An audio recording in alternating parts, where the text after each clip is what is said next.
Daar's 'n hoender wat 'n eier nie kan lê. Daar's 'n hoender wat 'n eier nie kan lê.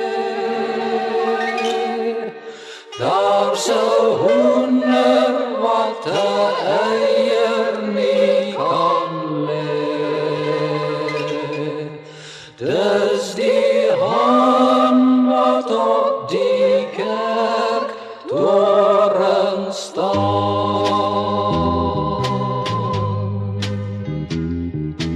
Wat maak jou hoendertjie hier voor my agterdeur? Hoekom lyk jou hoendertjie sa hartjie dan so seer? Geef vir my hoendertjie net 7 bitterkos. Dan raak my hoendertjie sy skewe lippe los. Daar kom 'n hoender aan, hy het 'n bloeme aan. Wat sal die ander hoender sê?